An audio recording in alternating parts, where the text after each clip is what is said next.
इतनी गैर मंतकी किस्म की बात है अगर कोई भी ये बात कहे कि ईरान से हमें सिर्फ जो है वो इसलिए क्योंकि ईरान जो है वो एक जमहूरी हुकूमत नहीं है, गैर जमहूरी एक अपना मॉडल चला रहा है। इस वजह से हम चाहते हैं कि जमहूरियत आए।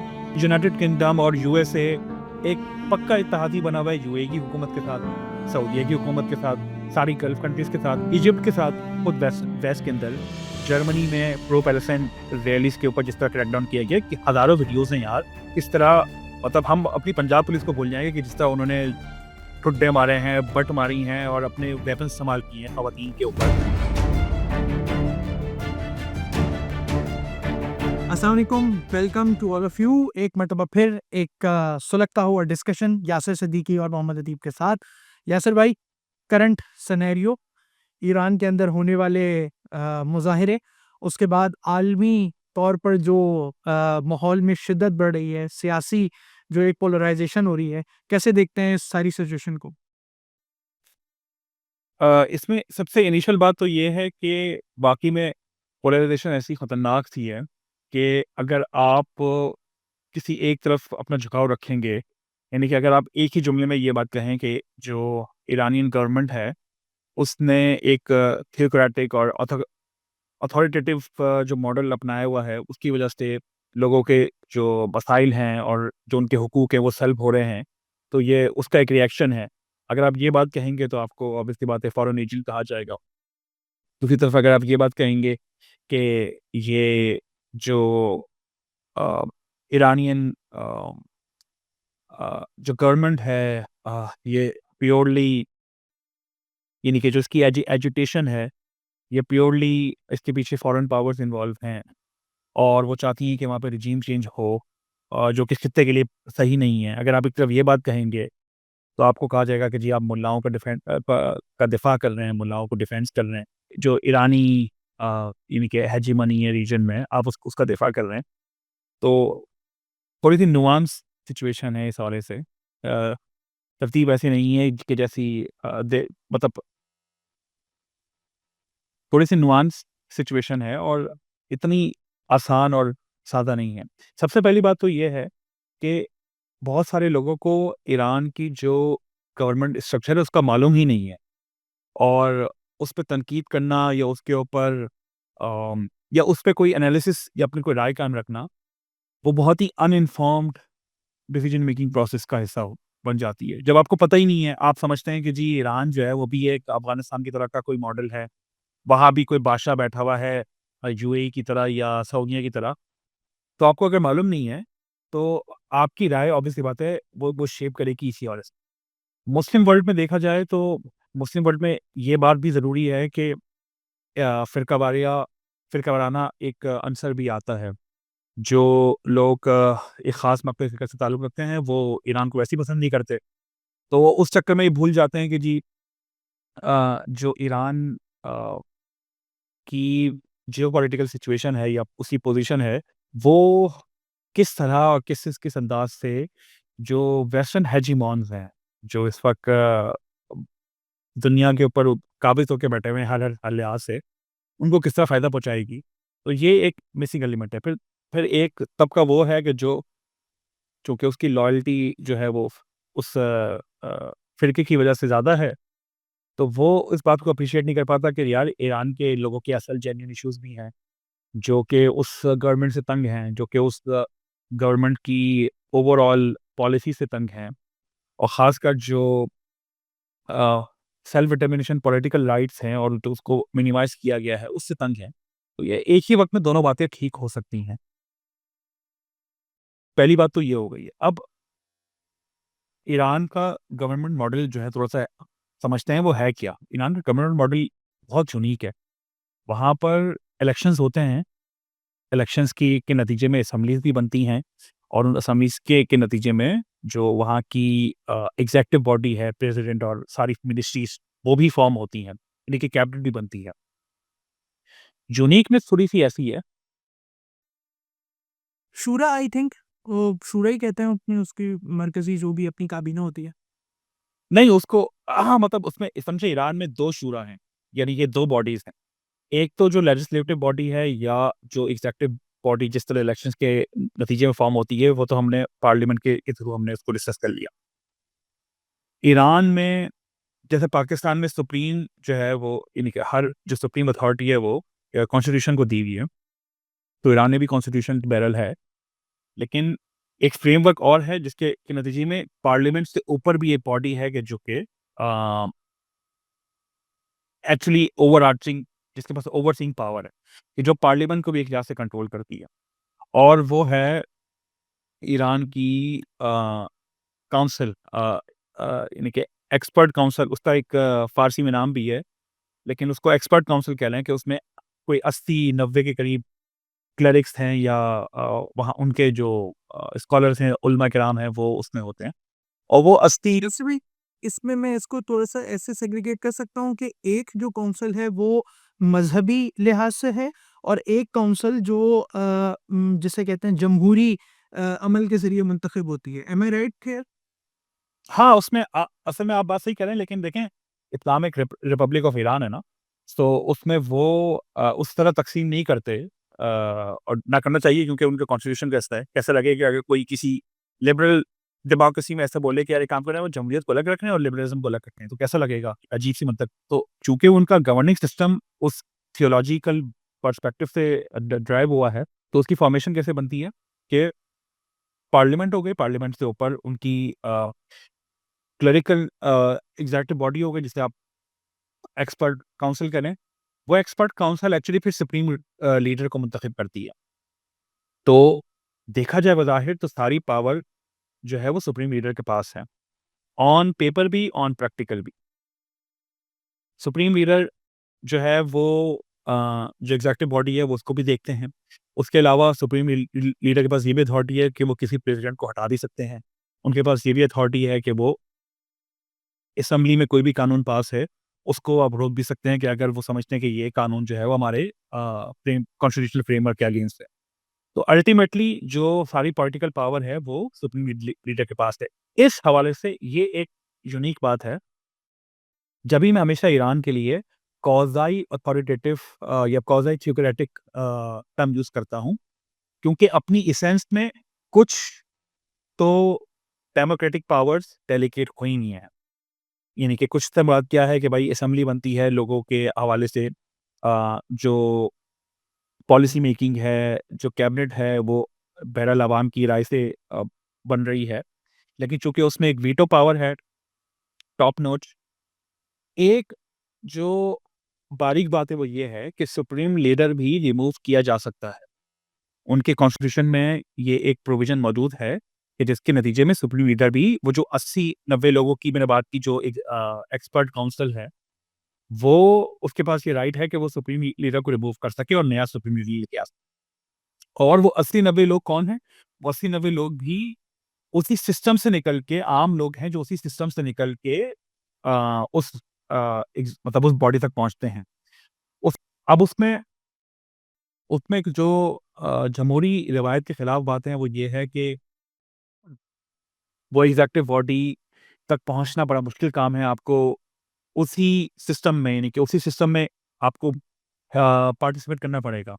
यानी कि अगर आपको उनके जो मदारिस हैं, जो उनके क्लेरिकल सेंटर्स हैं, आपको उन्हीं उन्हीं का पार्ट बनना पड़ेगा। आपको वहाँ की तालीम हासिल करनी पड़ेगी और तालीम हासिल करते-करते फिर आप उस लेवल तक पहुँचेंगे कि फिर आपको हर यानी कि एक किस्म की मुशावरती मॉडल है कि जिसमें फिर आप रैंक बाय रैंक ऊपर होके फिर आखिरकार आप उस एग्ज़ेक्टिव बॉडी का और जो जो टॉप की जिसकी वो शूरा जिसे कह लें उसका पार्ट बनते हैं और फिर उसी शूरा में से वो अपना सुप्रीम लीडर जो है मुंतखब करते हैं। तो जमहूरी हवाले से देखा जाए तो उसमें कुछ ना कुछ आमेज़िश तो दिखती है, बट वो एक एक बहुत ही मुश्किल प्रोसेस हो जाता है कि अगर आप कोई दूसरी ओर राय रखते हैं, तो दूसरी राय रखते हुए आप उस सिस्टम में ऊपर जा सकते हैं। ये एक मसला है, चैलेंज है, जो कि मौजूद है और जिसके ऊपर तनकीद भी होती है और जिसके हवाले से लोग अपनी मतलब बात भी रखते हैं कि उस मॉडल में क्या-क्या ख़ामियाँ हैं। मगर ये सारी बात एक्सप्लेन करने का मकसद क्या है कि कुछ ना कुछ अवाम की राय रिप्रेजेंट हो रही होती है उनकी गवर्नमेंट की पॉलिसी। ऐसा बिल्कुल भी नहीं है कि अवाम कह रही है कि हमें मगरिब जाना है और हुकूमत कह रही है कि हमें मशरिक जाना है, ऐसा नहीं है। वो जो डिग्री किस डिग्री तक जाना है इस पे बस डिसएग्रीमेंट हो सकता है कि अगर हुकूमत कहे कि जी हमें 90 डिग्री पे जाना है और अवाम कहे कि नहीं जी 90 नहीं, हम हमारा जो फीलर है वो 80 डिग्री वाला है, तो इतना तो डिफरेंस आपको दिख सकता है।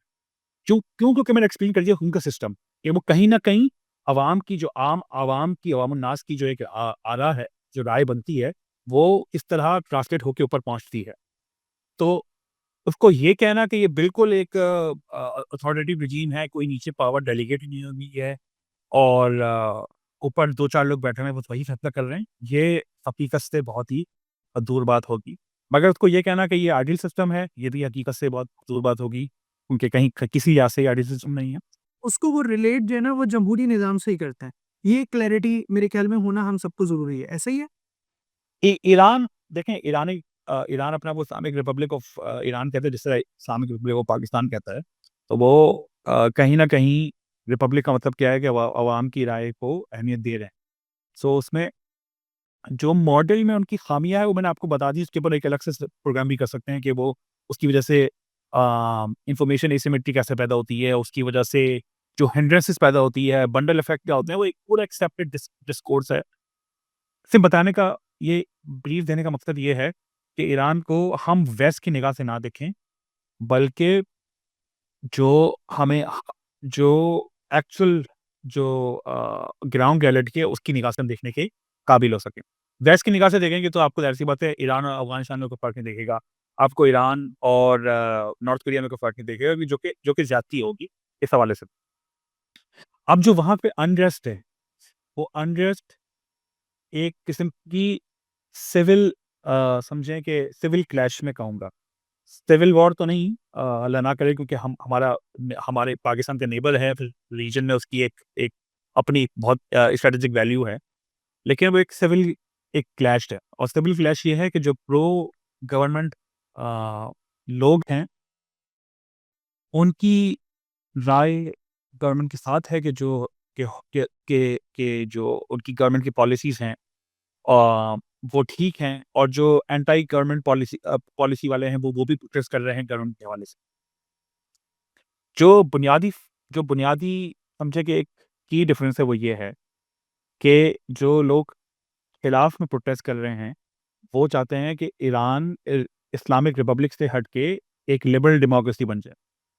उनकी ख्वाहिश ये है, जो अ, जो मेजॉरिटी प्रोटेस्ट की वॉइसेस हैं, और उनके नज़दीक ये है Definitely कि they are getting backed by some and definitely they are getting backed by some external sources for a reason. Am I right? हाँ, देखें इसमें देखें, इसमें बहुत ही क्रेडिबल जर्नलिस्ट हैं, मैक्स ब्लूमेंथेल, इसके अलावा जैक्सन हिंकल, इसके अलावा कैटलीन जॉनसन, ये बहुत क्रेडिबल प्रेस की जर्नलिस्ट हैं। उनकी रिपोर्ट्स ये कहती हैं कि ये सारे प्रोटेस्ट, ये सारी एजिटेशन जो है वो इसराइल और यूएस की तरफ से बैक्ड है। इसमें इन टर्म्स ऑफ एक प्लानिंग, स्ट्रैटेजिक डेप्थ और ये सब चीज़ें जो है वहाँ से बैक्ड हैं। लेकिन अ, मैंने जैसे अर्ज़ किया ना कि ऑब्वियस सी बात है, वहाँ पर ग्रीवेंसेस तो लोगों के हैं। वो उन ग्रीवेंसेस को जिस तरह आग, मतलब उसको इग्नाइट करना, वो एक एक बनता है कि कौन उसको अपने लिए स्ट्रैटेजिक फ़ेवर में यूज़ कर सके। तो वो भी ये जो सिविल क्लैश है सोसाइटी में, ये सिविल क्लैश इसलिए है कि जो प्रोटेस्टर्स हैं वो चाहते हैं कि जी एक लिबरल डेमोक्रेसी हो जाए, और जो हुकूमत के हामी लोग हैं वो कहते हैं नहीं जी, हमारा जो मॉडल है, हमारा जो इस्लामिक रिपब्लिक का मॉडल है, वही हमें चाहिए, हमें उस दूसरे मॉडल में चाहिए। बाकी चीज़ें जुज़ियात हैं। वो जुज़ियात क्या हैं? वो जुज़ियात जैसे ये हैं कि जी मईशत के मसले हैं, इकोनॉमी उनकी बहुत ज़्यादा डिटोरिएट हो गई है। इसके अलावा रिसोर्सेज़ एलोकेशन के ऊपर फटे हैं। वो कहते हैं कि जी आप सारा रिसोर्स जो है वो अपने डिफेंस में लगा देते हैं। यानी कि इसराइल की दुश्मनी की वजह से आप सारा जो है वो, अभी जो लास्ट से 12 दिन की जंग हुई थी, उसमें जो है वो आपने इतना अपने अ अ, अरबों रुपए जो है वो खपा दिए। तो वहाँ इस किस्म के जज़्बात के इश्यूज़ तो हैं, लेकिन जो फंडामेंटल प्रॉब्लम है, ये जो फंडामेंटल डिसएग्रीमेंट है, वो अ, गवर्नमेंट की फ्रेमवर्क को लेकर है। अब इसमें यहाँ पर ये बात करना बहुत ज़रूरी है कि जो इकोनॉमिक इश्यूज़ हैं ईरान के, ये यूनाइटेड नेशंस की जो इकोनॉमिक कमिटीज़ हैं, उनकी रिपोर्ट्स अगर आप उनको इवैल्यूएट करें तो आपको आइडिया होगा कि मेजॉरिटी जो प्रॉब्लम्स एक कॉमन ईरानियन फेस करता है, वो सैंक्शन की वजह से फेस करता है। जो सैंक्शंस लगी हुई हैं ईरान के ऊपर, यूएन की सैंक्शंस तो अभी निकाल दें ना, यूएन की सैंक्शंस तो बहुत ही लिमिटेड है। असल सैंक्शंस जो ईरान पे लगी हुई हैं, वो यूएस की तरफ से लगी हुई हैं, वो ईयू की तरफ से लगी हुई हैं। वो ये जो गल्फ़ की कंट्रीज़ हैं, जो कि गल्फ़ फर्स्ट वर्ल्ड कंट्रीज़ हैं, उनकी उनकी वजह से लगी हुई हैं। तो इन इन कंट्रीज़ ने जो सैंक्शंस लगाई हैं, जिसकी वजह से एक आम ईरानी अपना बैंक अकाउंट नहीं खोल सकता कहीं मुल्क से बाहर, वो कोई ट्रेड नहीं कर सकता, वो अपना बिज़नेस कहीं एक्सपैंड नहीं कर सकता। उसको उसको बिल्कुल एक समझें कि एक अम, अ, 90 मिलियन के मुल्क को, जिसकी एक मुल्क की आबादी 9 करोड़ है, उसको बिल्कुल एक तरह से एक बाँध के रखा हुआ है। उसकी उसकी जो लिमिटे उसकी इकोनॉमिक एक्टिविटीज़ की जो लिमिटेशंस है, वो बहुत ही महंगी। तो असल तो मुद्दा यही ये है। प्रेशर टैक्टिक्स हैं, ये प्रेशर टैक्टिक्स हैं जो कि आम तौर पर वही हम अपने पिछले डिस्कशन पे भी डिस्कस कर चुके हैं कि those who are in powers वो उसको बहुत नेगेटिवली एक्सरसाइज़ करते हैं और that that is what we are watching in Iran. बिल्कुल बिल्कुल ऐसा ही है। और अ, हाँ, अब उसमें देखें ना कि ईरान से पाकिस्तान भी खुल के डील नहीं कर सकता। क्यों? क्योंकि पाकिस्तान करेगा तो पाकिस्तान के ऊपर भी सैंक्शंस लग जाएँगी। आप सोचें, नेबर है आपका और एक अच्छे ब्रदरली ताल्लुकात हैं, तो वो भी पाकिस्तान भी खुल के नहीं कर सकता, क्योंकि पाकिस्तान भी सैंक्शंस से डरता है। जभी हम ईरान के ऊपर तनकीद ये करते हैं कि यार वो इंडिया से दोस्ती क्यों कर रहा है? जबकि पाकिस्तान और इंडिया के एक राइवलरी है, हल स्ट्रेटेजिक राइवलरी भी है, मिलिट्री राइवलरी भी है। हम एतराज़ करते हैं कि यार वो इंडिया से साथ क्यों कर रहा है? भाई इंडिया से कह रहा है, कोई इंडिया से ट्रेड होती है उसकी। ईरान की मजबूरी है कि ईरान जो है वो इंडिया से ट्रेड करता है, चाइना से ट्रेड करता है, ट्रेड करते हैं, हमने भी तो रशिया से ट्रेड करता है। क्या ट्रेड कर दिया। सर आप अभी अभी तो खैर हम इंडिया से उस दम पे नहीं है, उस रेट टाइम पे नहीं है, लेकिन नोट कर रहा हूँ, मैं आपके उसी पॉइंट को नोट कर रहा हूँ कि स्ट्रेटेजिक पॉइंट ऑफ व्यू से वो अपनी जगह दुरुस्त है। मतलब ये वो बिल्कुल। ऑब्वियसली मुल्क को चलाने के लिए उसको चाहिए। हाँ, बिल्कुल। तो अब उस वजह से जो है वो इकोनॉमिकली वो ईरान स्ट्रगल करता है, उसको अपना डिफेंस भी मजबूत रखना है। हमने देख लिया कि अगर आपका डिफेंस मजबूत नहीं है, तो वेनेज़ुएला के साथ क्या हुआ? बाकी कंट्रीज़ में क्या होता है कि आप अगर आपका डिफेंस मजबूत नहीं है, तो आप जो आपसे पाव यूक्रेन के साथ क्या हुआ कि रशिया पावरफुल है, वो यूक्रेन में जाके बैठा हुआ है। अमेरिका बाद में पावरफुल है, वो जाके वेनेज़ुएला में बैठा हुआ है। इज़राइल ताकतवर है, वो जाके फ़लस्तीन को पूरा कब्ज़ा किया हुआ है, लेबनान को उसने तहस-नहस कर दिया। तो इज़राइल डिफेंस आपका ताकतवर नहीं है, तो आप की एक्जिस्टेंस की जो आप आपका जो एक्जिस्टेंस की रियलिटी है, बड़ी शेक हो जाती है। तो ईरान की रियलिटी बहरहाल ये है। अब इस पूरी गुफ्तगू में ये रियलिटी है जो पेश की है। इसका मतलब ये हरगिज़ नहीं है कि ईरान में जो पॉलिटिकल सिस्टम है, ईरान में जो पॉलिटिकल पर्सिक्यूशन है, वो उसको हम सपोर्ट कर रहे हैं कहीं। मतलब इस पूरे सिनेरियो में ये रीज़न तो कहीं बनता ही नहीं है ना, कि हम इस पूरे एक्सप्लेनेशन के अंदर कहाँ किसी जुमले में कहाँ लगा कि जहाँ पे जुमला ऐसा लगे कि कहें कि जी जो ईरान का मॉडल है बड़ा अच्छा मॉडल है। ये ईरान की जो गवर्नमेंट है वो बिल्कुल सही कर रही है। ये ईरान की जो गवर्नमेंट है, उसने जो पॉलिटिकल पर्सिक्यूशन की है या जो उसके पॉलिटिकल प्रिजनर्स हैं, वो उस वो वहाँ पे बिल्कुल जस्टिस मिल रहा है। ये तो बात है ही नहीं। वो बात क्यों है? क्योंकि बात ये इर्रेलेवेंट इसलिए है कि ये सिर्फ़ और सिर्फ़ वेस्टर्न हेजेमॉन्स के टॉकिंग पॉइंट्स हैं। असल जो स्ट्रैटेजिक इश्यूज़ है, वो है गासिब रियासत इसराइल के साथ। असल जो ईरान का मसला है वो इस इसराइल की, और चूँकि इसराइल एक क्लोज़ एलाय है ईयू की कंट्रीज़ का और यूएस का, तो इसकी वजह से ईरान किसी को पसंद नहीं है। अगर तो मुद्दा ये होता कि जी एक एक ऐसी गवर्नमेंट जो है वो हम पसंद नहीं करते, हम उसको उस गवर्नमेंट को रिमूव करना चाहते हैं कि जो कि जमहूरी हुकूमत नहीं, तो फिर यूनाइटेड किंगडम और यूएसए एक पक्का इत्तेहादी बना हुआ है यूएई की हुकूमत के साथ, सऊदीया की हुकूमत के साथ, सारी गल्फ़ कंट्रीज़ के साथ, इजिप्ट के साथ, तो जॉर्डन के साथ। अब आप देखें ना कितनी कितनी गैर मंतकी किस्म की बात है अगर कोई भी ये बात कहे कि ईरान से हमें सिर्फ़ जो है वो मतलब इसलिए है क्योंकि ईरान जो है वो एक जमहूरी हुकूमत नहीं है, गैर जमहूरी एक जो है वो अपना मॉडल चला रहा है, इस वजह से हम चाहते हैं कि जमहूरियत आए। तो आपकी ये सारी चीज़ें जो है वो एक्सप्लेन हो गई कि भाई वो जॉर्डन के साथ और इजिप्ट के साथ और यूएई के साथ और सऊदीया के साथ और बाकी गल्फ कंट्रीज के साथ जो कि प्योर अथॉरिटेटिव रजीम है, जहाँ पे प्योर बादशाहत है। एक बात तो ये हो गई है। दूसरी बात ये हो गई वो कहता है जी ईरान में ख़वातीन के साथ जो है वो ज़ुल्म हो रहा है, तो जिसकी वजह से हम बड़े ख़वातीन को बचाना चाहते हैं। वेस्टर्न हेजीमोनी कहते हैं ना कि हम ख़वातीन के साथ जो ज़ुल्म है उसको उसकी वजह से ईरान में रजीम चेंज ज़रूरी है, एक्सेट्रा एक्सेट्रा। तो अगर तो ये मुद्दा है, तकरीबन 30,000 40,000 ख़वातीन जो हैं लुक़मा अजल बन गई हैं गज़ा में, उस वक़्त किसी को ख़्याल नहीं आया, उस वक़्त ख़्याल नहीं आया। अरे चले मान लिया कि जी जो कि गज़ा की ख़वातीन थी चलें वो तो शायद इंसान नहीं थी ना क्योंकि वो उनका स्किन कलर भी वैसा नहीं था जैसे वेस्टर्न हेजिमोन्स चाहते हैं या उनका मज़हब भी वैसा नहीं था, तो वो तो इंसान से कमतर थी। जो इंसानियत के साथ हुआ है खुद वेस्ट वेस्ट के अंदर, जर्मनी में प्रो पैलेस्टाइन रैलीज़ के ऊपर जिस तरह क्रैकडाउन किया गया कि हज़ारों वीडियोज़ हैं यार, किस तरह मतलब हम अपनी पंजाब पुलिस को भूल जाएँगे कि जिस तरह उन्होंने ठुड्डे मारे हैं, बट मारी हैं और अपने वेपन्स इस्तेमाल किए हैं ख़वातीन के ऊपर। यूके में किस तरह बर्बरी के साथ ख़वातीन प्रोटेस्टर्स के ऊपर किया है, यूके में किस तरह अरेस्ट किया गया है। कितने कितने लोग हैं कि जिनको फ्रीडम ऑफ स्पीच के ऊपर बात करते हैं कि सिर्फ़ इसराइल के ऊपर तनकीद करने के ऊपर उनको गिरफ्तार कर लिया गया है। अभी अमेरिका में पिछले हफ़्ते cold blooded point zero range के ऊपर एक खातून का जो है वो अ मर्डर कर दिया गया है, जो उनकी आइस सो कॉल्ड बॉर्डर प्रोटेक्टर जो उनकी वो है, एजेंसी है। तो अगर पिक्चर्स बहुत वायरल हुई हैं, उसकी पिक्चर तो जी, पहले ही हैं। जी। तो अगर तो आपका मुद्दा ख़वातीन के ऊपर है तो फिर आप वहाँ पे देख लीजिए कि वहाँ पर उन लोगों के साथ क्या हो रहा है और वहाँ पर ख़वातीन के साथ क्या हो रहा है। जिस तरह लैटिन अमेरिकन ख़वातीन को पकड़-पकड़ के जेल में भरा जा रहा है, तो वहाँ पर उनके साथ अमेरिका के अंदर क्या हो रहा है। जर्मनी और यूके की मैंने एग्ज़ाम्पल दे दी है, तो ये तो सिंपल इम्पीरियलिस्टिक किस्म की टॉकिंग पॉइंट्स होते हैं। उम, एक कंस्टेंट को मैन्युफैक्चर करने के लिए कि कोई कोई जवाब बन सके किसी तरह किसी के ऊपर हमला करने के लिए।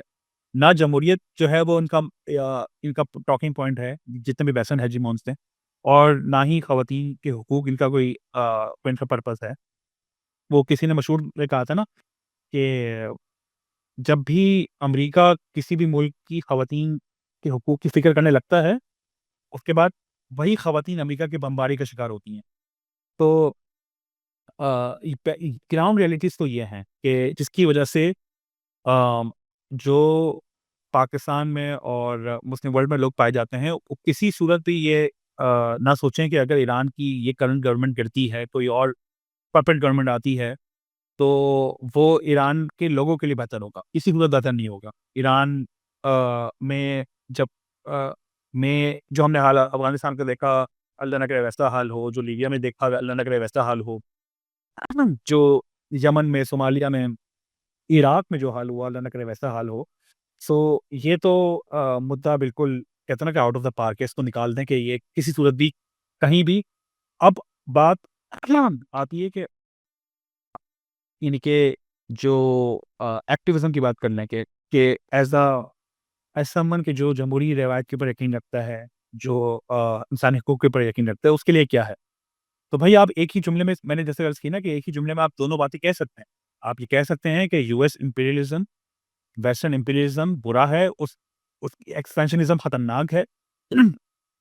वो उसको कोई ना उसको बैन अल-अक़वामी कवानीन कोई इजाज़त देते हैं, ना इंटरनेशनल नॉर्म्स इजाज़त देती हैं कि वो किसी तरह एक-दूसरे सॉवरेन मुल्क के ऊपर इस किस्म की जारियत कर सके। तो उसी सेम जुमले में आप ये भी कह सकते हैं कि ईरान की जो गवर्नमेंट है वो भी ठीक नहीं कर रही है बहुत सारे इश्यूज़ के ऊपर। ईरान की गवर्नमेंट को इंटरनलाइज़ करने की ज़रूरत है। वो चीज़ें एड्रेस करने की ज़रूरत है। ये कोई जवाज़ नहीं है कि अगर आपसे कोई मुख्तलिफ आरा लगता है तो आप उसके जीने का हक छीन लें। तो एक ही एक ही जुमले में आप ये दोनों बातें कर सकते हैं। और ईरान की जो पॉलिटिकल डिस्ट्रीब्यूशन है, पॉलिटिकल राइट्स की डिस्ट्रीब्यूशन है, वो भी बेहतर होने की ज़रूरत है। ये एक ही जुमले में बात आप कैच कर सकते हैं। बस सिर्फ़ समझने की ज़रूरत ये है कि किसी भी किस्म की इंटरनेशनल जो है वो इन्वॉल्वमेंट ना हो।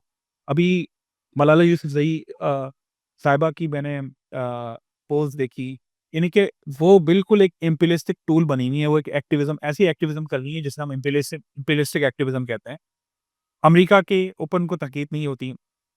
अमेरिका की जो जारियत है, जो उसने ह्यूमन राइट्स वायलेशन किए हैं पिछले 25 सालों में, यानी कि 4 मिलियन बंदे मार दिए यार, कोई कोई बात ही नहीं है, मज़ाक कोई कोई कोई कोई पूछने वाला ही नहीं है।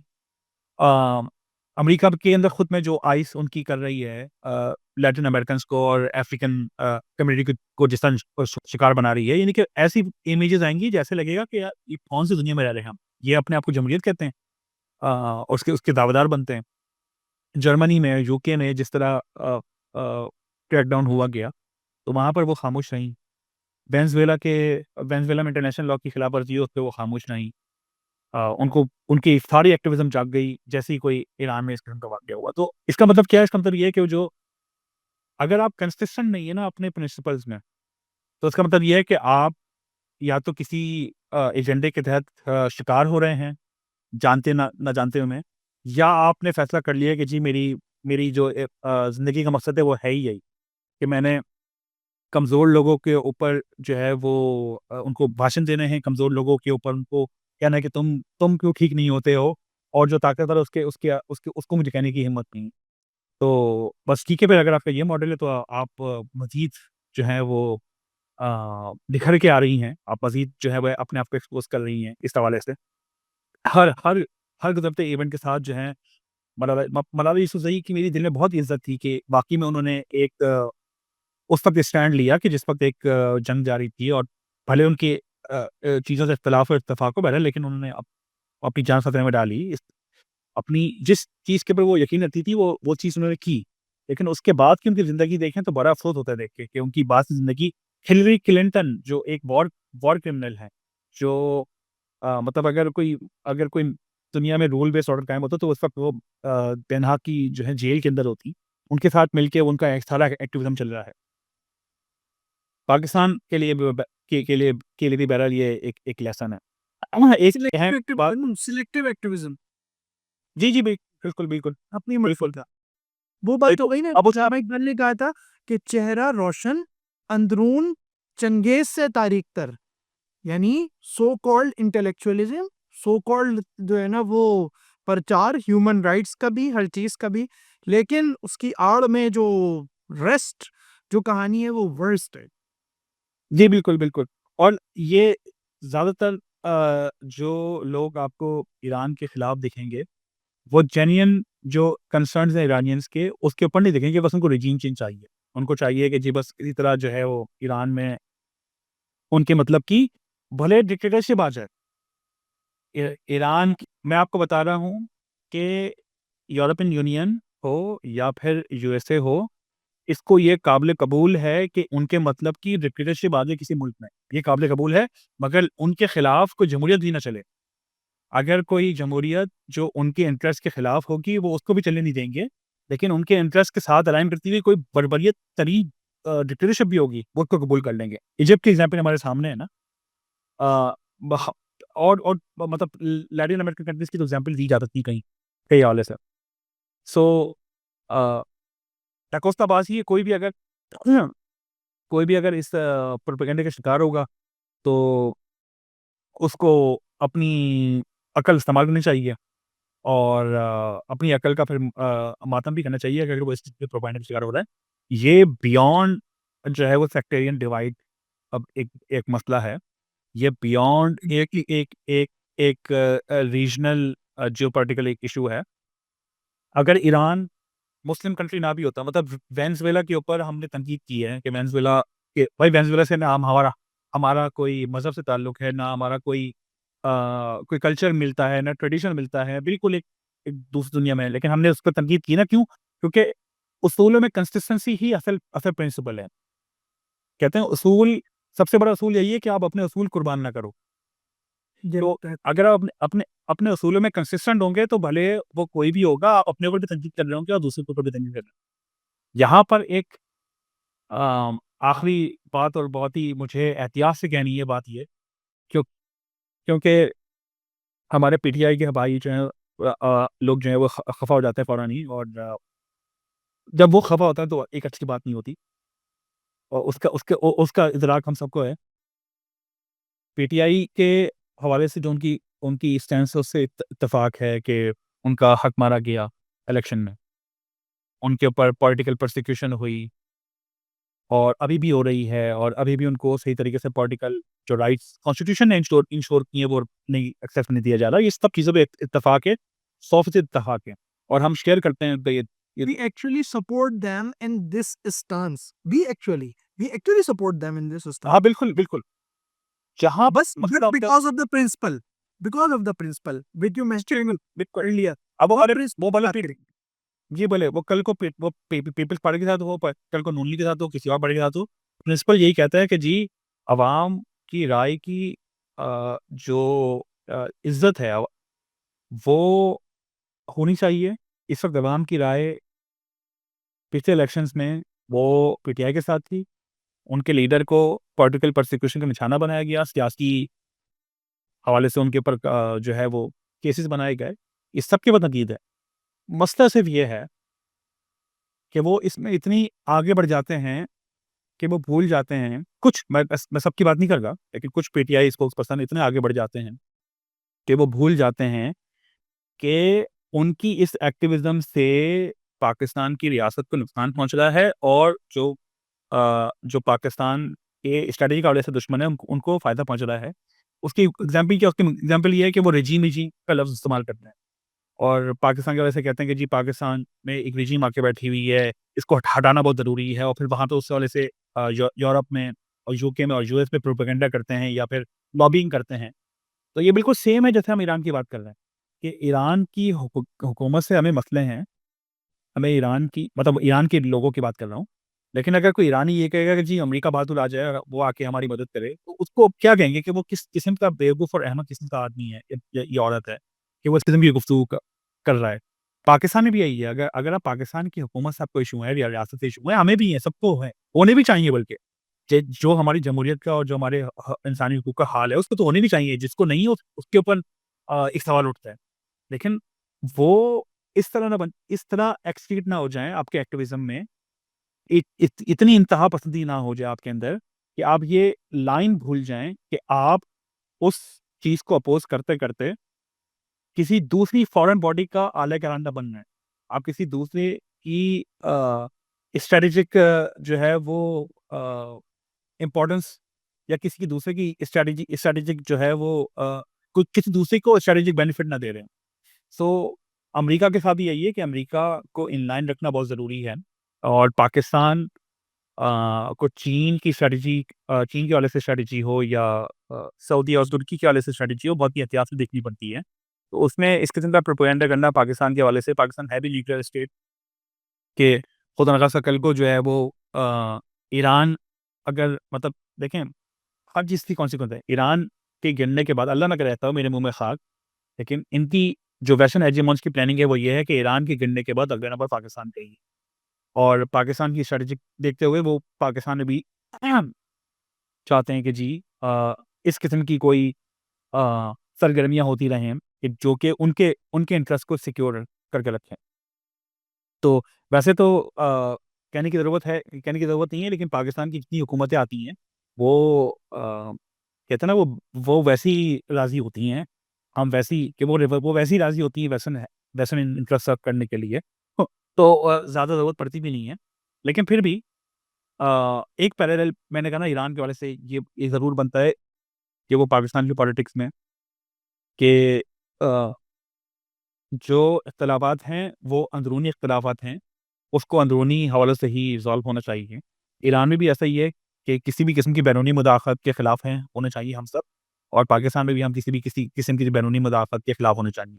प्रिंसिपल चूँकि सेम ही है कि जो बैरूनी मुदाफ़लत करने वाला है, तो वो खुद ज़ालिम है, वो खुद उसने दुनिया भर में क्या-क्या बर्बरियत की हुई है। दूसरा ये है कि वो हमसे कोई आला इंसान थोड़ी है, हम कोई कमी इंसान है या वो हमसे आला इंसान है, या वो कोई सुपर ह्यूमन बीइंग है या उसके पास कोई ऐसी चीज़ है जो हमारे पास नहीं है। सो इक्वालिटी का प्रिंसिपल तो बहरहाल यही कहते हैं। बिल्कुल ऐसा ही है, बिल्कुल ऐसा ही है। Thank you so much, Yasir bhai, for enlightening us about the current ongoing happening of international relations. Obviously, ये बिल्कुल रोज़ रोशन की तरह आया है या हमें क्लैरिटी है कि ये पावर पॉलिटिक्स है और उस पावर पॉलिटिक्स के अंदर अब मुस्लिम नेशंस को अपनी आइडेंटिटी और अपने आपस के ताल्लुकात को महफूज रखना है, किस तरीके से करना है, ये भी एक अलग डिबेट है। इस डिबेट को अगली इंशाल्लाह एपिसोड में भी कंटिन्यू रखेंगे ताकि हम अपने जितने भी देखने वाले हैं उनके थॉट प्रोसेस को हम इग्नाइट कर सकें। Thank you so much.